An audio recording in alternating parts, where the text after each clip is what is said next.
Now, I was telling you earlier about the escalating number of attacks upon Muslim women. These brave, dirty, racist fascists think nothing of pulling women's hijabs, spitting on them, rubbing feces in their face, putting feces through their doors. You know, that's the kind of people that they are. But volunteers in a wonderful new organization called Faith Matters have set up a wonderful new helpline called Tell Mama. And Fayaz Mogul is on the line now to talk to us about it. Fayaz, welcome to the show.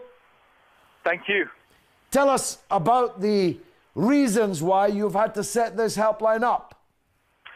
Well, over the last 10 years, Muslim communities have been consistently saying that they've been coming under quite a substantial amount of prejudice, particularly Muslim women have been saying this. And so this helpline has been set up, one, to assist victims, and two, to see the scale of the potential issue around anti-Muslim prejudice. And what is the scale of that? Well, we can't be alarmist, but, and I say but, we launched this in March of this year.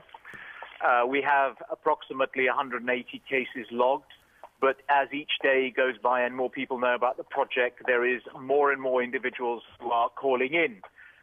George, if I can say, the concern we have is the absolutely enormous amount of anti-Muslim prejudice, hate, call it what you want, online, that seems to be unchecked. Seemingly individuals believe it's okay to threaten, post comments about bombing mosques and think they post them and walk away. And the shocking thing for us has been the enormous amount of anti-Muslim hate online. And what are the police doing about this? After all, if it were Muslims making threats to bomb churches, or Muslims making threats against Christian politicians, you could be sure that the police and the media would be very busy indeed. Well, I tell you what, I mean, the police is pushing hate crime up the agenda. There is a slight, however, the police are pushing it up the agenda. They see it as something that needs to be tackled, but we have regional variations in the forces.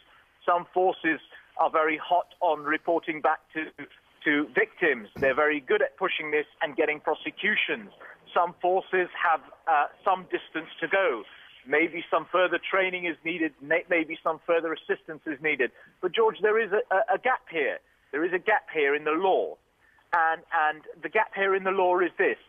I know that freedom of speech campaigners talked about the need for people to criticize religion. That's perfectly natural, normal in our society for people to criticize, discuss, and debate. But when you have individuals who threaten to burn the Quran, who call Muslims pedophiles, and then the law really says, or effectively, they fall in between a crack. They haven't threatened a Muslim. It could be incitement. We need specifically clear direction from the CPS on this and some outreach work from the Criminal Prosecution Service to tell Muslim communities what can be potentially prosecuted and what can't. Because, in all fairness, we're feeding in the information, but the public need to know what they can complain in about and what potentially falls under this issue of freedom of speech.